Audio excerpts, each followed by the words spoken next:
Hello, this is Paul Chek. Welcome back to my video blog series on the 7 A's of healing.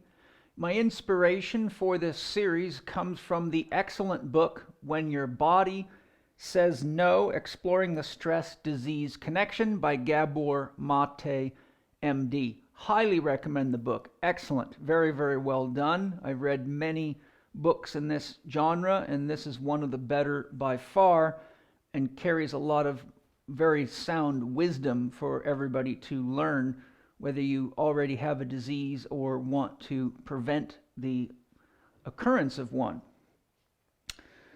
Next, I would like to point out in my book, How to Eat, Move, and Be Healthy, there's a chapter in there too, yes. There is a chapter on stress, and that's a very important chapter in relationship to what we're going to discuss today, but all the chapters relate to the 4 doctors. The book, the new edition of the book, has the 4 doctor essentials in the beginning so that you can set yourself up ideally to get the most out of this fully customizable, individualized self-help manual that helps you heal physically, emotionally, and mentally.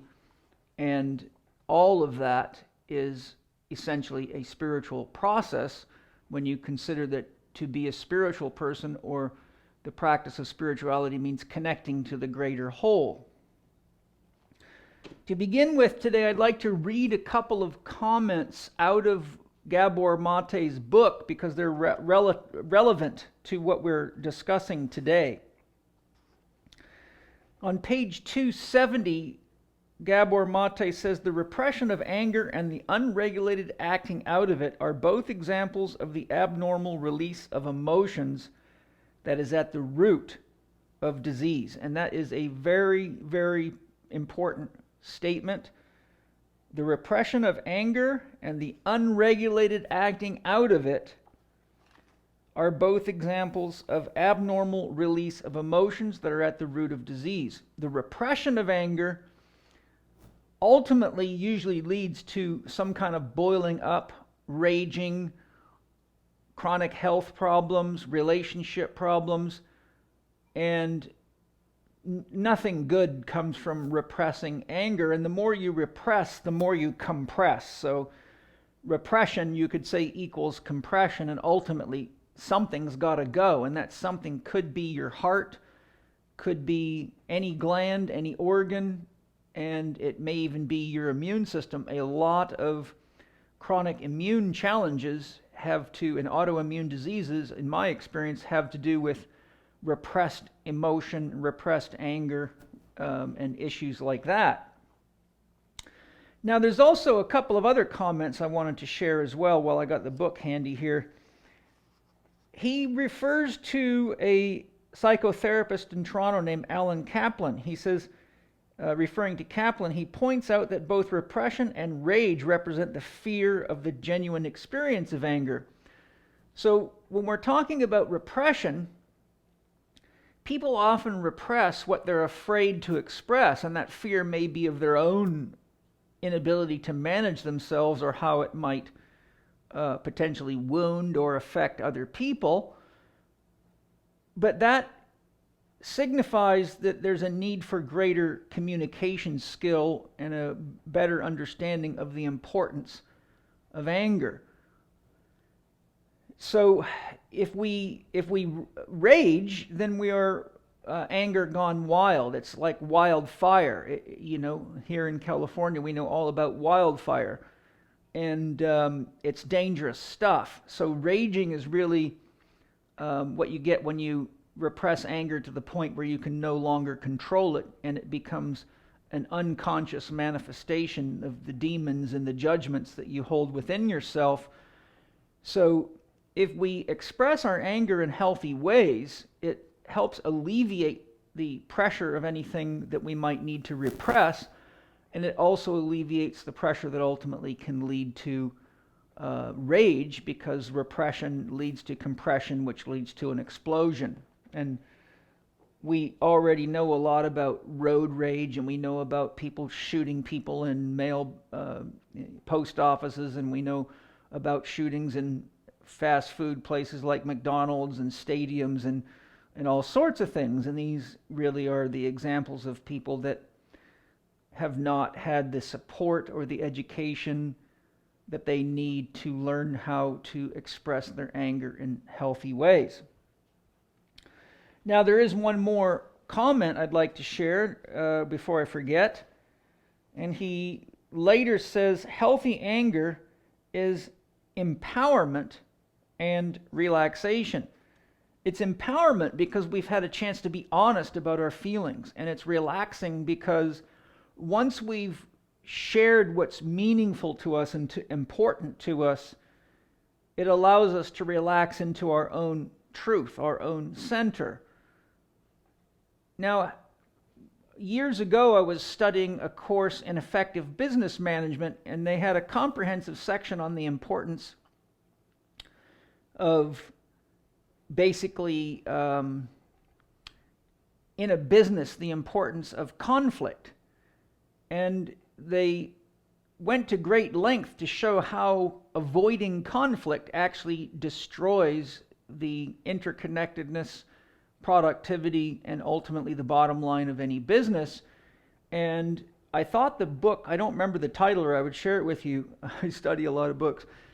But I thought the expression and the sharing was very, very important because, as most of you know, I work with a lot of people with health challenges, mental challenges, emotional challenges, spiritual development challenges, athletic challenges, and a wide variety of such issues.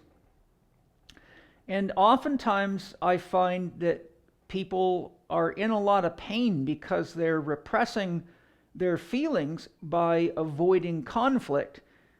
And ultimately, the justification is that I don't want to be that honest with my mother or my father or my coworkers. Maybe nobody will like me. Maybe I'll get fired. But when we use healthy conflict, we're able to express our emotions openly and honestly.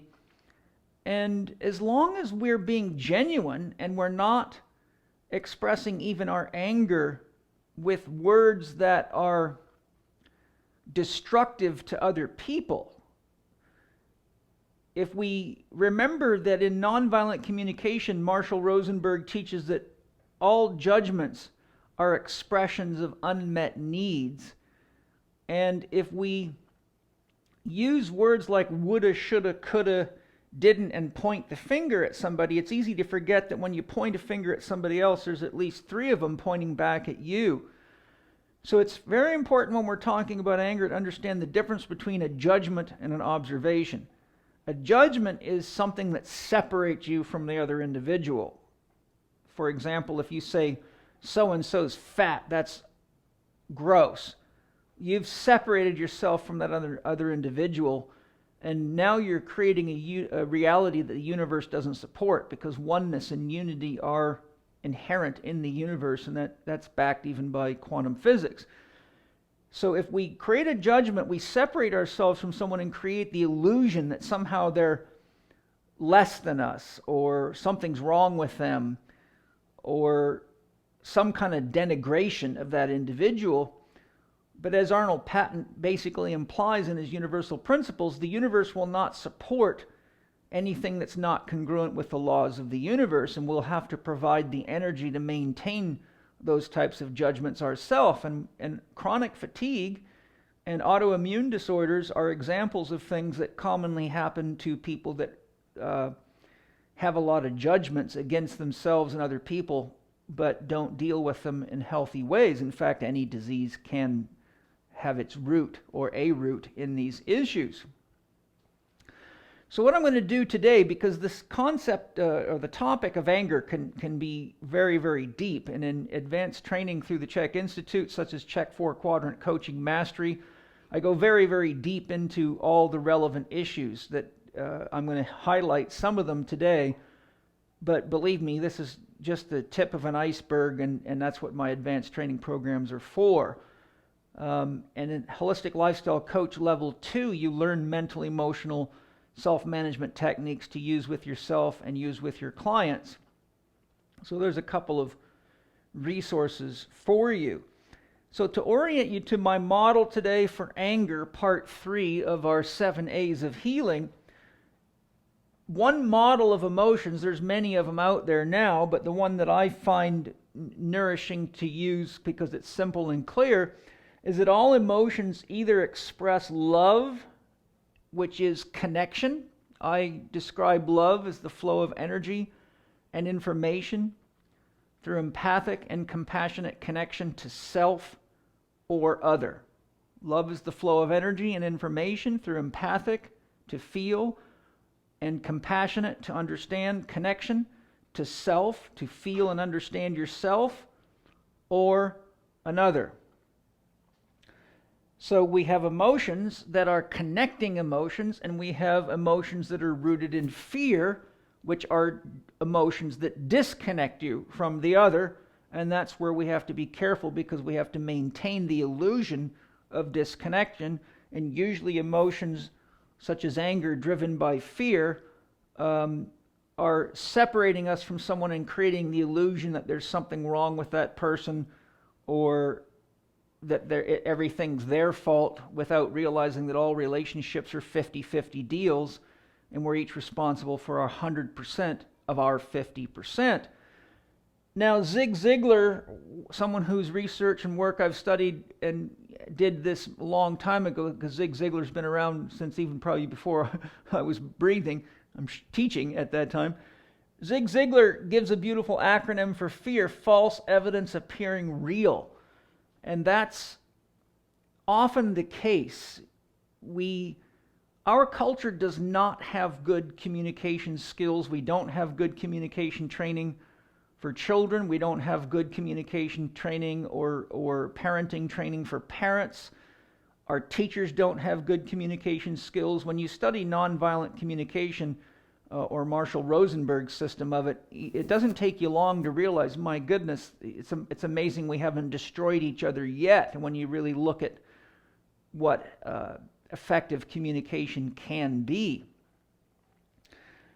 So the root of our discussion is that whenever you're having an emotion rise up in yourself, if you're interested in personal, professional, and spiritual growth, or enhancing your relationships, or healing yourself, one simple question to ask yourself: is this emotion one that is connecting me to myself or another person, or is it disconnecting me from myself or another person? And do I have the energy and the willingness to maintain the illusion of separation?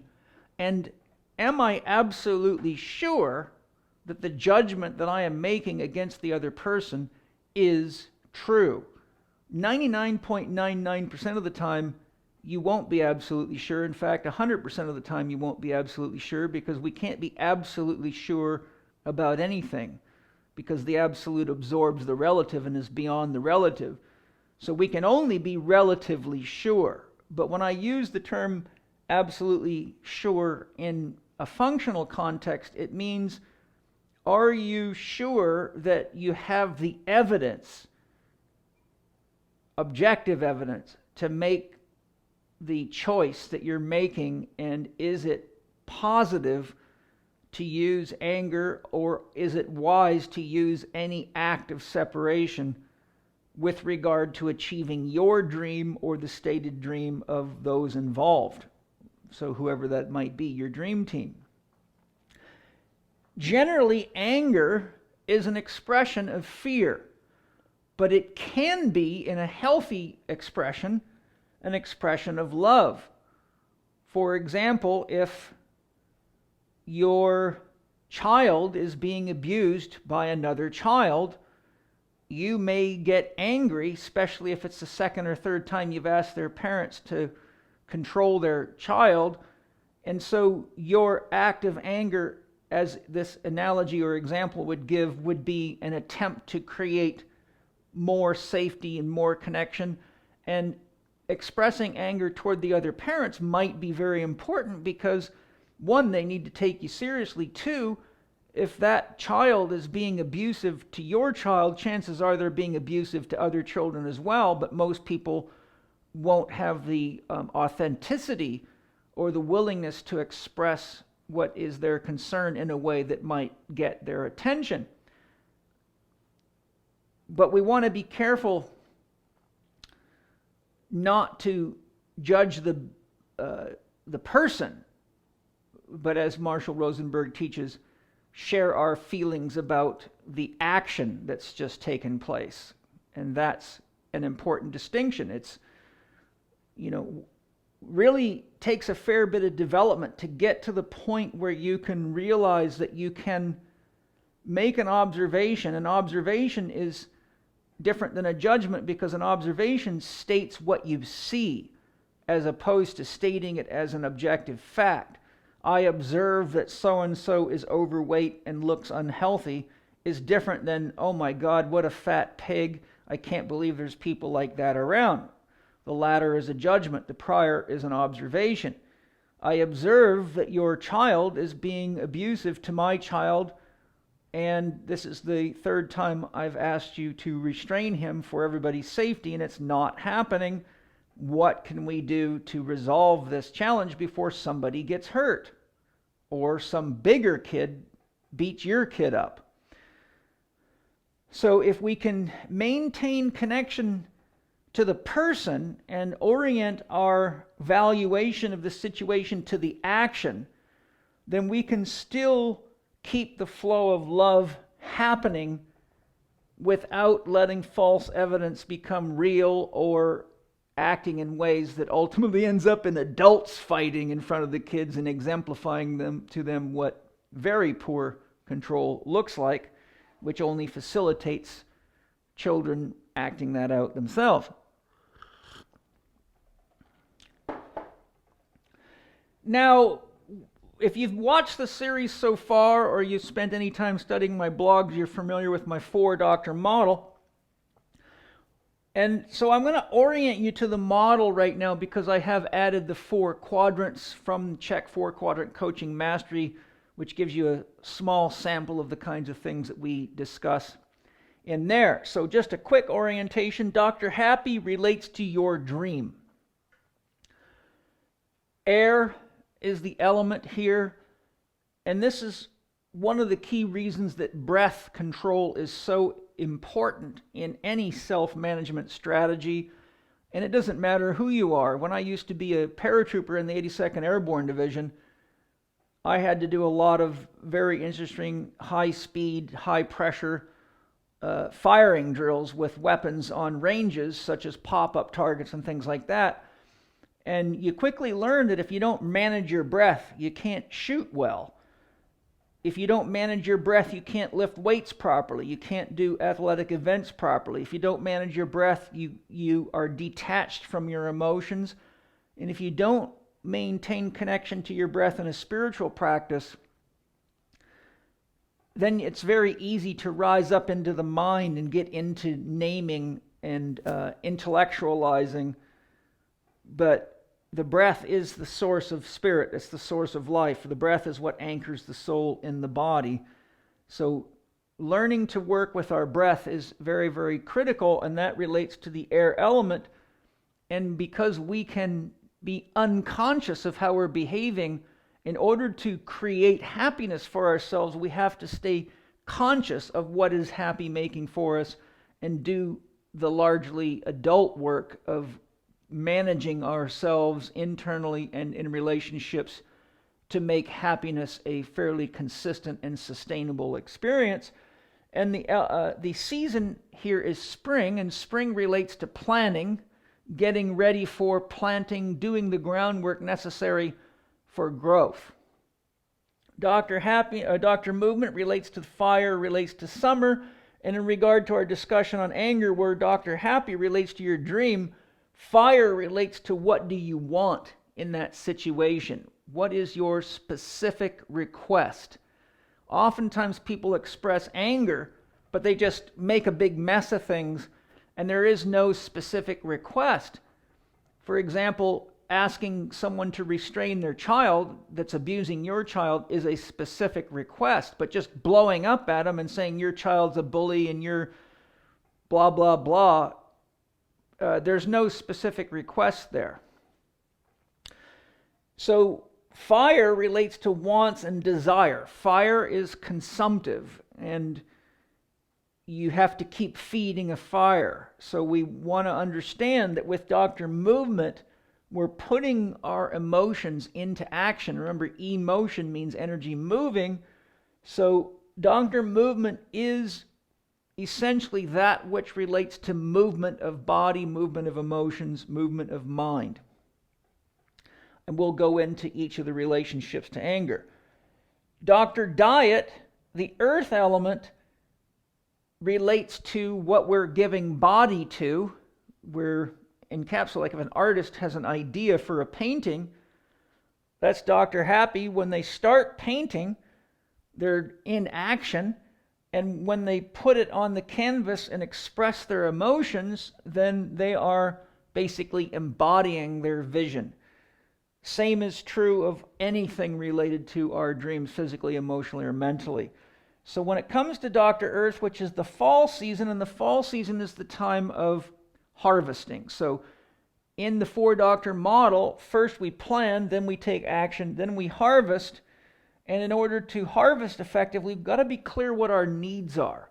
Just because someone has 20 acres of oranges next to you doesn't mean you're going to go buy 100 pounds of oranges if you also need meat and you need eggs and you need fat or whatever you might need.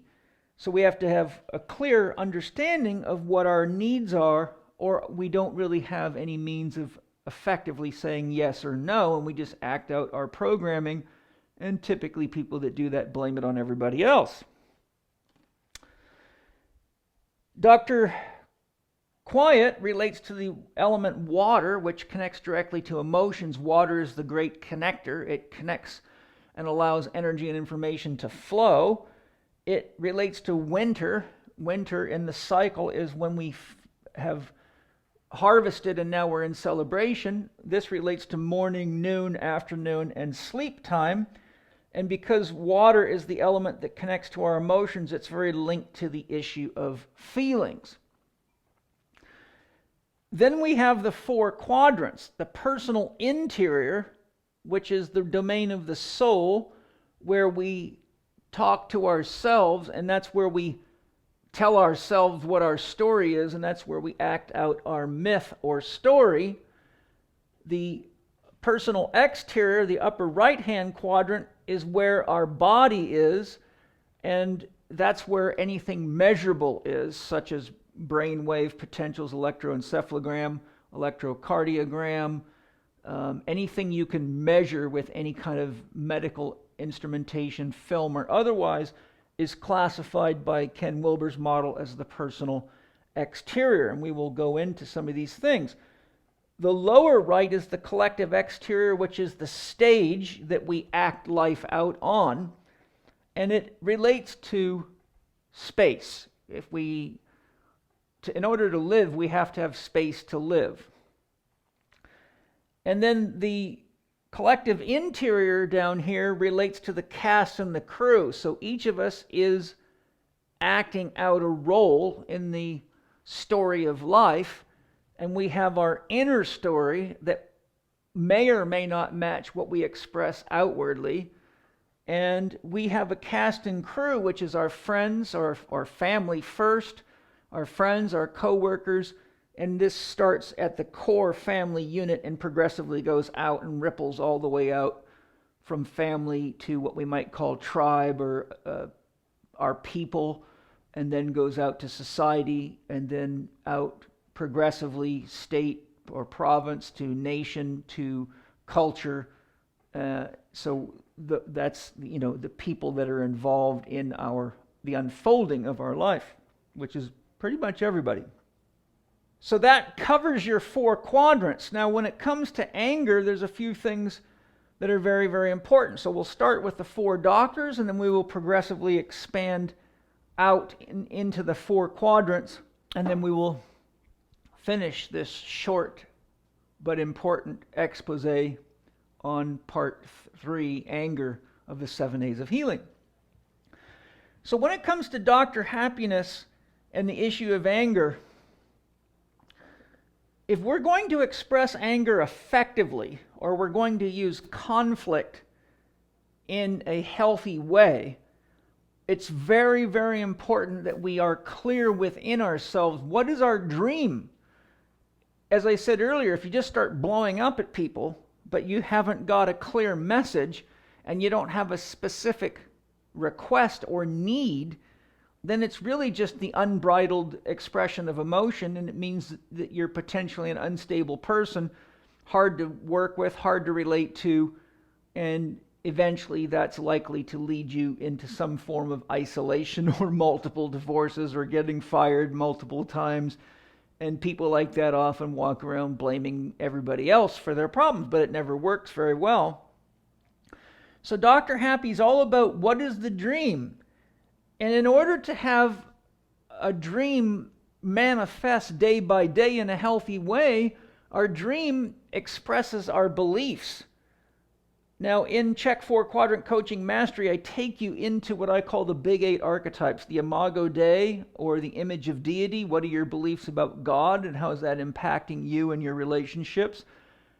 What is your relationship with your mother and your father? How has that impacted you? What kind of challenges did you have in your childhood? That's the first 4. Then we go to Carolyn Meiss's survival archetypes. The prostitute, where are you selling yourself out to make money or doing things that you don't want to do, often for money, but could be to please people or to get something that you want in an ulterior, in sort of a sly way. We have the victim. Where are you being victimized, or are you victimizing others? The victim, the prostitute, the saboteur. Where are you sabotaging yourself or potentially others? And are you acting out the eternal child, someone who refuses to grow up and take responsibility for themselves? So our dream is often something that we may have a conscious awareness of, but be unconscious of beliefs that are related to those core or big 8 archetypes that I just described that need further investigation. And this is the kind of things we do in more advanced training at the Chek Institute. Chek Level 4 practitioners in the last couple of years have been taken through all the Chek 4 Quadrant training, and it is applied to themselves, and they're taught how to use it with clients. If we have a dream, then we need values to support the dream and the beliefs attached to it. And as I often say, if you don't have any values, then you have no way of determining when to say yes and when to say no. And people that don't know when to say no often feel abused or disrespected by others. And if you just keep saying yes all the time, people inherently will keep you doing all the things that they don't like to do. And so sure, that could make you angry, but you may not realize that you're the biggest player in that situation by not being clear in your values and not knowing when to say no, because it's not dream affirmative to say yes. Many people tell me they don't have time to exercise, for example. And when I ask them why, they say, oh, well, my husband always wants me to do this, or my wife always wants me to do this, or my boss always wants me to do this. And I just say, well, how are they going to get you to do that when you're in the hospital sick with a disease or broken or bedridden because of an illness where you've exhausted yourself? So ultimately, we do have an opportunity to grow up and get clear that we can only be as good as we can be for ourselves, because we are 50% of every relationship. So Dr. Happy is, what is the dream? What are the beliefs? What is the values? And what is the means by which you are accomplishing your dream?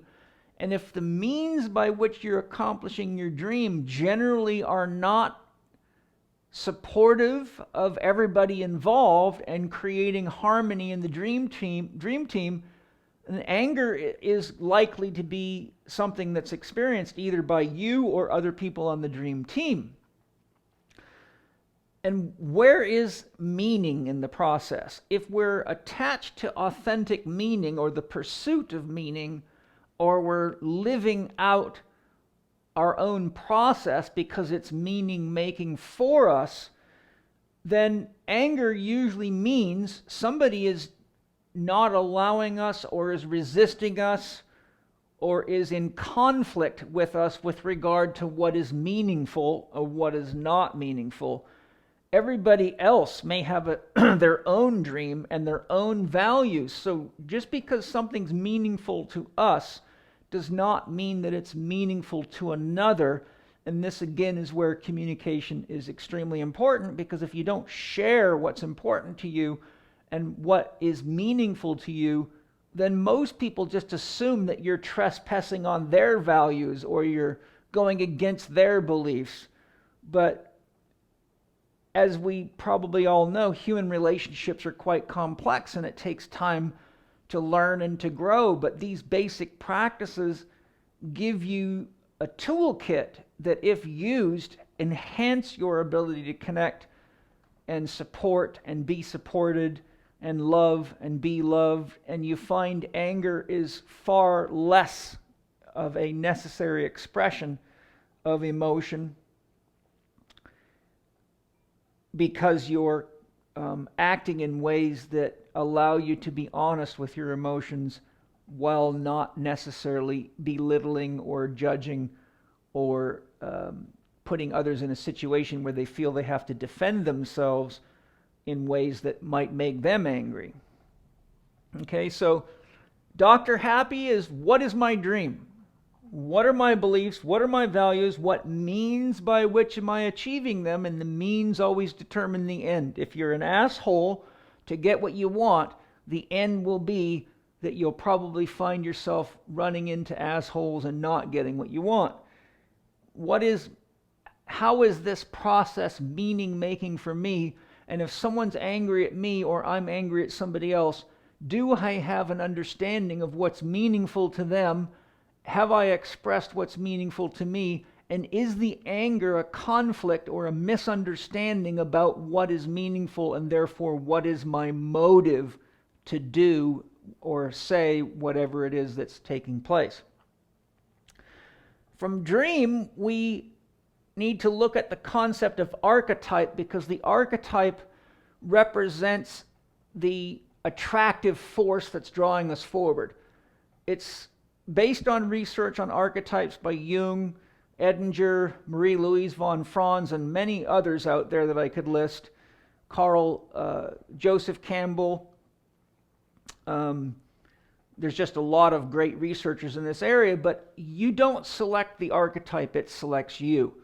For example, I've known many women that told me they didn't want to have kids, but by the time they turn 36, the urge to have a child is so profound that some of them just give in because they realize there's something stronger in them than their intellectual concepts or beliefs about being a mother.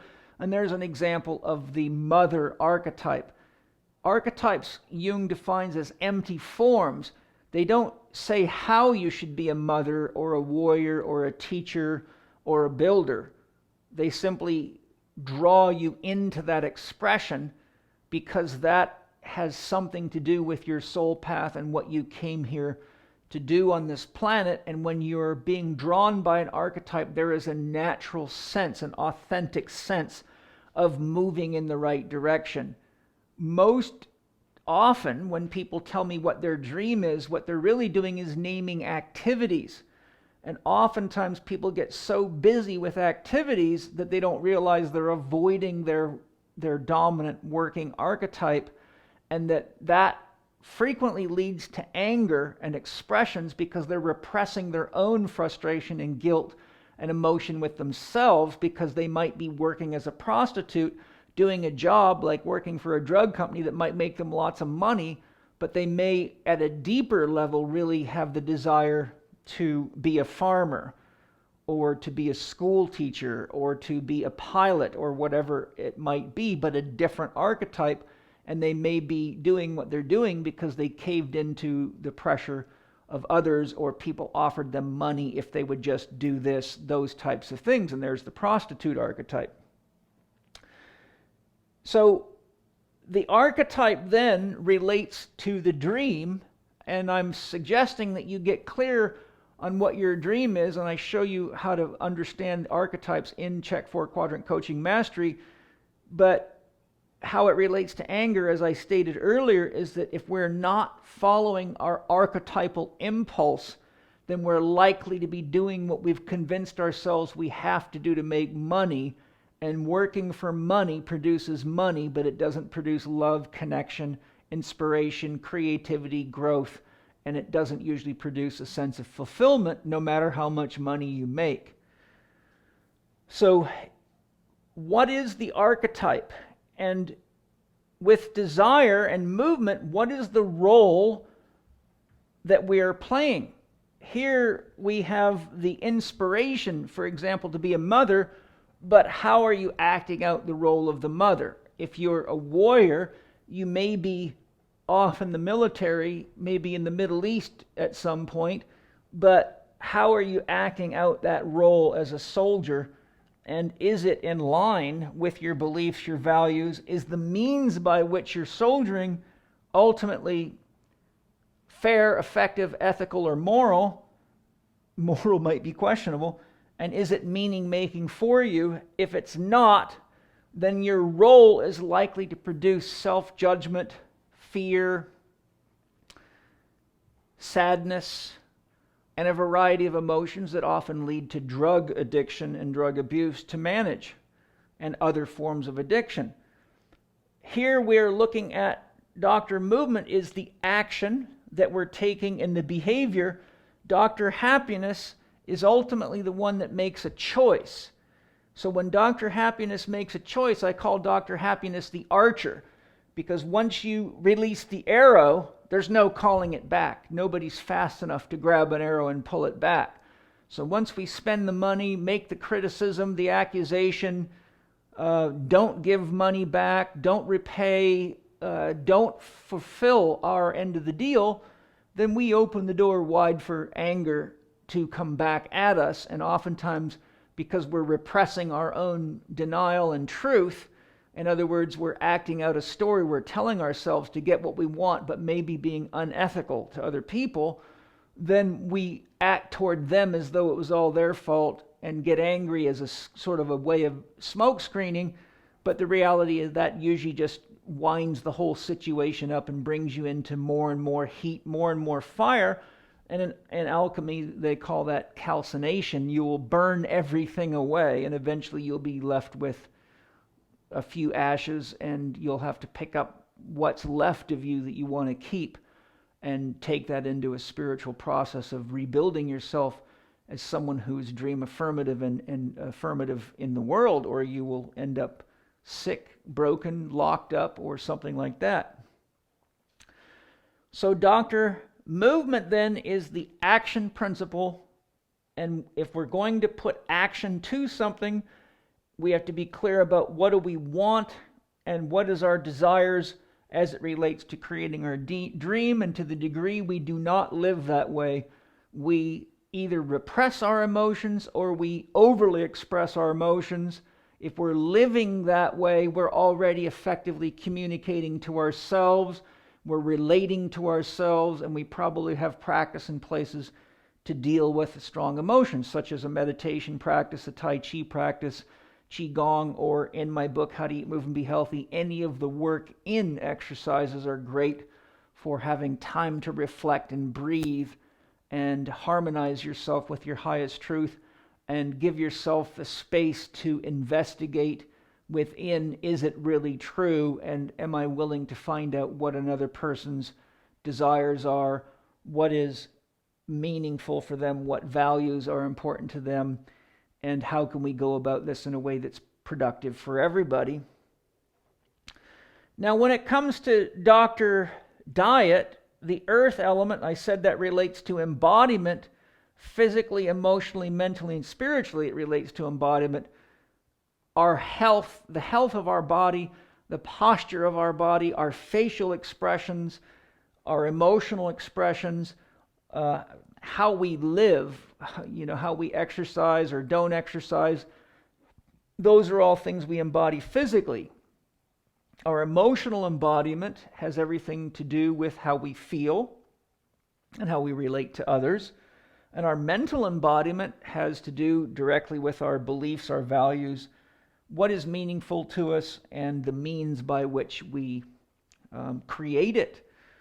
So if anger is rising up because of some kind of disdain, disgust, or judgment about our own physical health, emotional health, or mental health, or our own spirituality, then it may produce anger in us that is not healthy and can lead to a lot of problems in many ways.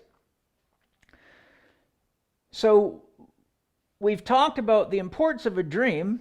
We've talked about knowing what our desire is and being authentic, playing that role effectively, taking responsibility for our actions and our behaviors.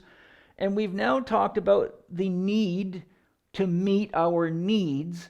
And we've talked about the arrow of choice and embodiment. Once the arrow lets go, the choice is made. You've given a body now. Once you criticize someone, it has a body. Once you judge someone, it's got a body, and it'll have a life of its own if you're not conscious and they're not conscious. Now, when we look here, I've got the word fall or fall. This is the fall season. This represents in my 4-Dr. Chek life process alchemy model when we reap the fruits. Now, if anger is used effectively, such as I've spoken of conflict in relationship, be it personal or professional, then we reach the fall season and all of us harvest something, even if it's greater understanding, a harmony of beliefs, or creating harmony if we've realized that we have a values conflict that needs to be worked on, if it changes the means by which we create effectively together, if it adds meaning or understanding, then the fall no longer is a fall. It is the fall season, and it means that we are now a bigger, more capable, more loving, more whole person. We're a better parent to ourselves and a better lover, friend, supporter, co-worker, team member to others. If we stay trapped in denial, and if we stay trapped in judgment, and if we act out the victim, the saboteur, the prostitute, or the eternal child, then we will continue to blame other people and make excuses, as addicts often do, and we will fall. We will diminish our capacity to live our dream. We will make excuses about why we don't have time to do things. Our desires will usually be based on avoidance of certain people, places, and things because exposure to them makes us angry and potentially violent to ourselves and others. And we will not effectively meet our needs because we haven't clarified them and energized them and taken responsibility for our choices.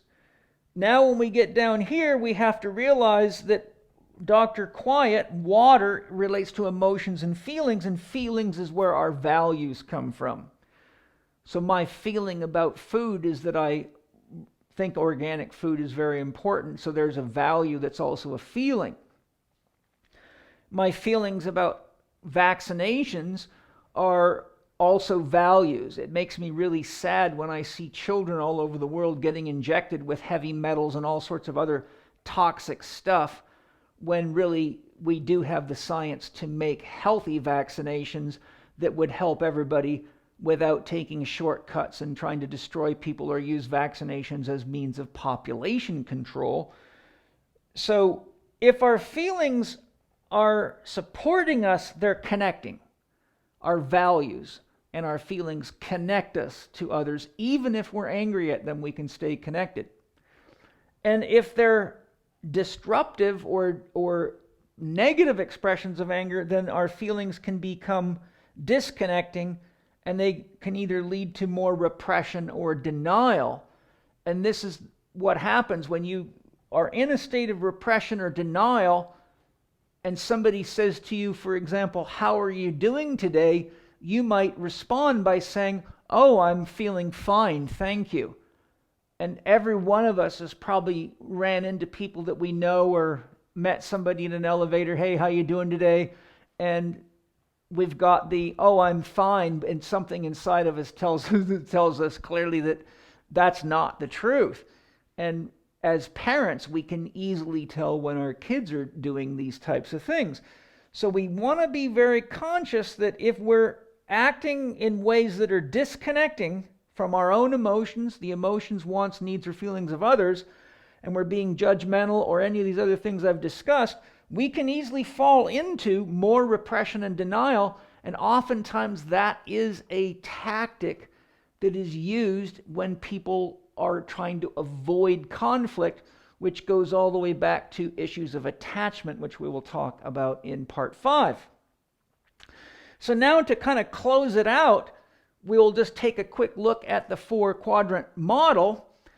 Here we have the personal interior, that's the domain of the soul, your inner relationship with yourself, your feelings of yourself, something that can't be weighed or measured. They can measure your electroencephalograph and see that your brain is thinking and see it on fMRIs and all sorts of high technology, but they don't know where it's coming from, and they don't know what you're thinking. So that's the domain of the soul. That's consciousness within. I use the word soul to mean consciousness within, and that is the unique territory of every individual, and that's what makes the world so magical and beautiful, is that we're all the same as far as being human, but we're all very different as far as our wants, feelings, needs, viewpoints, desires, and there's no way you can get rid of the unique individual element of every human being that is the domain of its soul. So this is where we have our inner ego or story. Our inner ego relates to how we relate to ourselves. For example, if you look in Gabor Mate's book, you will find people with autoimmune disorders often have very challenging relationships with themselves. They're their own harshest critic.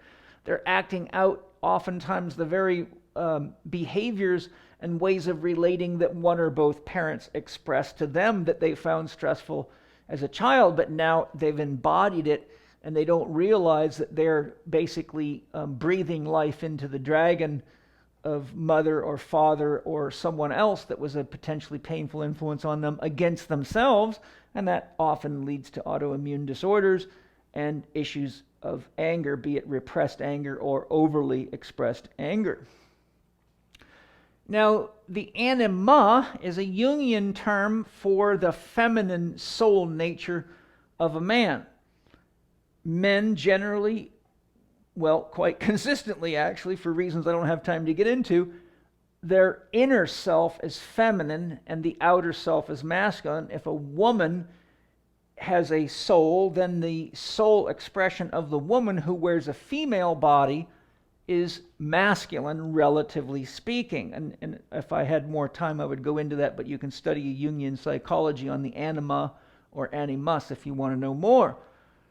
The key point I'm bringing you to is the opposite sex parent is who creates the greatest influence on our anima or our inner relationship with ourself. Are we judgmental, critical, abusive to ourselves? So my mother, for example, had the greatest influence on who it is that I think I am inside myself. And therefore, if I'm having a hard time in my relationship with myself, then therapeutically I want to look carefully at my relationship and the developmental influences, for better or worse, that my mother had on me, or I may never understand why I'm angry at myself all the time. So this is what programming is all about. The animus comes from the same-sex parent. So in other words, the inner relationship comes from the opposite sex parent, but your persona, which I cover over here, comes from the same-sex parent. So my mother gives me my anima, my father gives me my animus, or which in this case would be in a man would be called the persona. So my anima is my inner nature, my persona is my outer nature, how I express to the world. The inner nature of a woman is the animus, or the masculine that's hidden inside of her. So what we're now doing here is looking at, is our anger coming from our own story or a myth that we're living out? A myth is a story that never happened, but is happening all the time. That's worth meditating on. So what we want to do is say, what is the story we keep telling ourselves? Oftentimes it's a story like, nobody loves me, nobody cares for me, no one will support me, I'll never be good enough, I'm not beautiful enough, ... And so if we get deep enough into that, we can find ourselves trapped in not only being angry at ourselves, but projecting that anger onto other people and creating resistance in our relationships, where what we really need is assistance and support. And some people are so used to doing that, they don't know how to handle a healthy relationship, and that's what therapeutic intervention is for. The actor relates to your body, your posture, which includes also your body, your organs, and your glands, your hypothalamic-Pituitary-Adrenal Axis and hypothalamic-Pituitary-Gonadal Axis. If your body is unhealthy or toxic, you can have... I'm having trouble connecting to the internet. Oh, that's Alexa. The help section in your Alexa app. Alexa gets involved in everything. If your body is unhealthy, for example, if you have a backed up liver is a common expression of emotion. Anger is a common expression of emotion for people whose livers are under stress. You can study Chinese medicine or take Holistic Lifestyle Coach Level 2 and 3 to get more information on that. But anytime our body's toxic or unhealthy, it gets reactive and fearful, and that is projected into our relationships with ourselves and other people. If our posture is not good, people walking around with forward head posture, rounded shoulders, they have a hard time getting happy because they're stuck in what Thomas Hanna called a red light posture, a poor me shutting down posture. And if our body isn't taken care of, we can't get into the green light, happy, healthy postures, and we can get stuck down here and the whole world turns gray and foggy, and it's easy to be angry and blame it on other people. If our body's not healthy, our organs and glands are not properly regulated, and oftentimes we don't produce enough happy chemicals. For example, someone who's eating the wrong diet for their needs may not have the nutrients on board to manufacture the hormones that their body needs to make to feel happy. So someone like that's very hard to support because they're basically lacking resources that are essential. If we're under too much stress all the time, or we're using substances that modulate our hypothalamic-Pituitary-Adrenal Axis, such as our rhythms, then we will end up running out of energy, we'll end up being low on resources, and whenever we're chronically tired, we are much more easily inflamed into states of anger, and it's also harder to repress things that we've been repressing, so all of a sudden a person may go into a rage. And you see this, for example, with women who have a child and start getting seriously low on sleep, and having coached many people through these types of challenges and having lived through my own children, it's a tricky time. So if both parents get a lack of sleep, then anger can be a very common occurrence, which is extremely disruptive for the environment that the child is in, and stressful and scary for the child. If our hypothalamic-Pituitary-Gonadal Axis is disrupted, well, you can rest assured your hypothalamic-Pituitary-Adrenal Axis. So for a woman, that's easy. That's a disrupted menstrual cycle. If a woman's menstrual cycle is not regular and stable and healthy, then she's already got a disruptive HPA axis. If a man's not producing enough androgens, or his sex drive is diminished relative to what it should be for his age and health and vitality, then you have a hypothalamic-gonadal axis, pituitary-gonadal axis problem.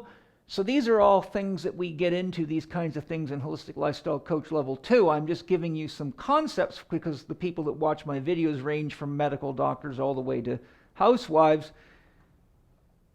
But really the underlying statement is an unhealthy body is much more likely to negative emotions, including anger, to express them, and much less likely to do the work to breathe, to center, to balance their rhythms, and connect to others to find out what their beliefs, values, and what is meaning making for them, and evaluate the means by which things are getting done.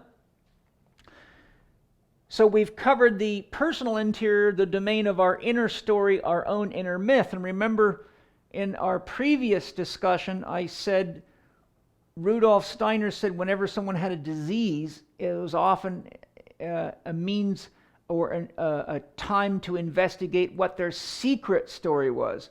That secret story might be nobody loves me, I'll never have enough. It can be victim behavior, sabotage behavior, whatever, but that secret story is very, very important, and that comes from inside of us. And it often requires that we use things like journaling, art therapy, psychotherapy, depth psychology, shamanism, and other things like that to get access to it, because it's often so repressed that we're in denial of our denial. Okay? Now, down here we have the cast and the crew, and that relates to your family's beliefs and values, etc., your friends, your co-workers, and these are the people that we are engaging with, and they're called the cast and the crew because we are all living out a story in which we are acting our own central role, and what we feel and believe and experience inside of ourselves is influential on how we express ourselves. So the story is within, the actor is acting out the story from within, and these are the people that we're acting with. And we're either doing a good job of playing our role, and if we're doing a good job, then everybody is growing and benefiting from our presence, and if we're doing a lousy job, then it's safe to say that the rest of the actors and the crew are being somehow disabled from their optimal expression. So we always have to be aware that pretty much nothing that's related to a dream can be done in isolation.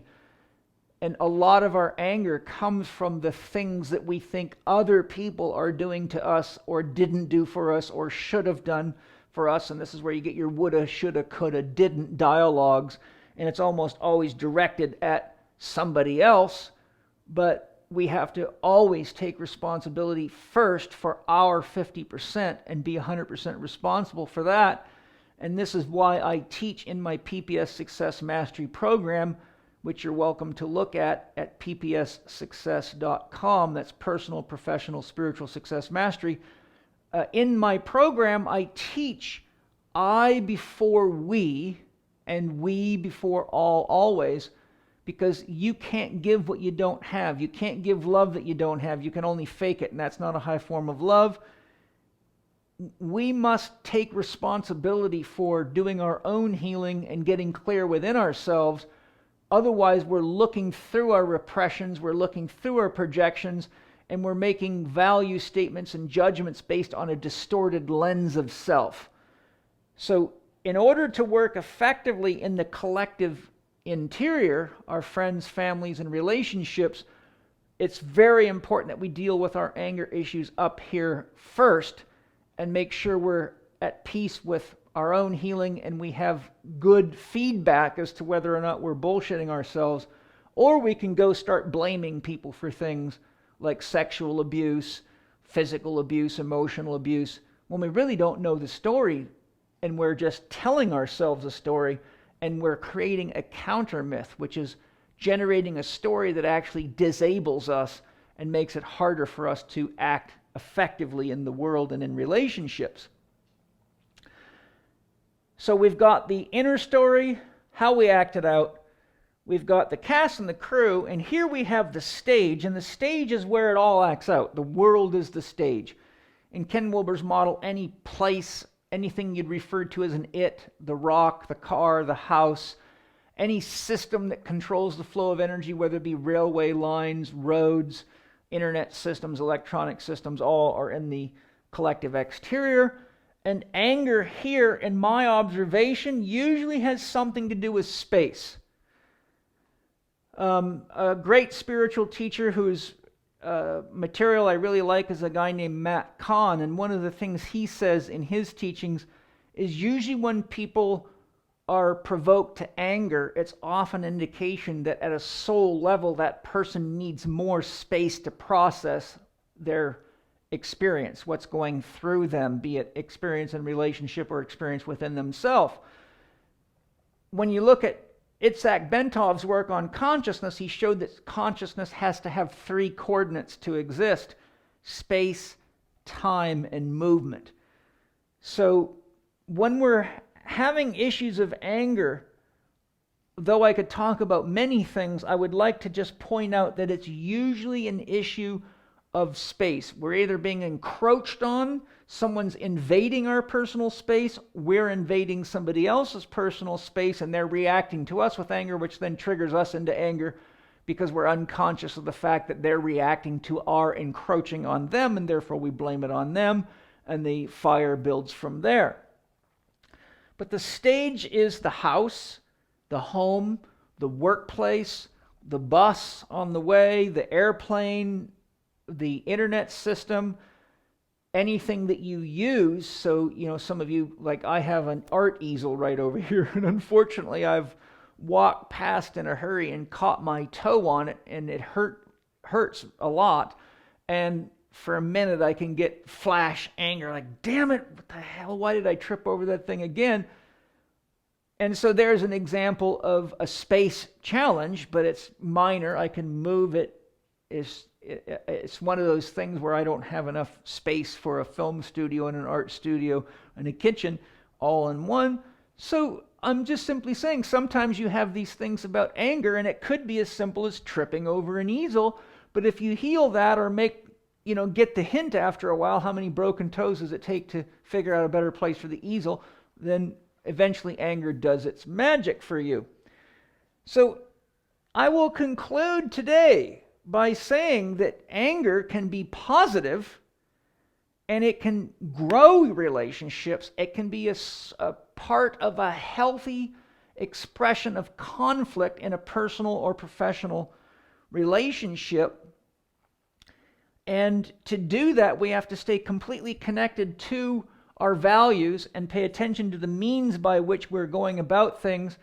We have to make sure that we're seeking meaning for all parties involved. We must be conscious that a judgment separates us from somebody else and creates an illusion that requires us to maintain, which can make us very, very tired. And by being honest about our anger in ways that are positive, we can decrease the pressure inside of ourselves, avoid repression, and avoid compression, which avoids things like anxiety, depression, and ultimately disease or rage. And the negative expression of anger leads to all sorts of problems, as we've been discussing, and it's unhealthy for everybody involved. And I hope that this, well, believe it or not, short lesson compared to what I give in my advanced training programs is something that you can meditate on. I mean, my concepts here are not for, as you know, fast food kids that want to just watch somebody do 10 reps of an exercise and pretend they know what they're doing. I'm introducing you to real life, to adult living, and to the things that it ultimately takes to not only be successful, but be happy, and not only be successful for yourself, but to share that and emulate that to the world and create more good, more beauty, more love, and more truth in the world. So thanks for joining me today. In our next segment, we will talk about the important issue of autonomy. Thanks for joining me. I'm Paul Chek.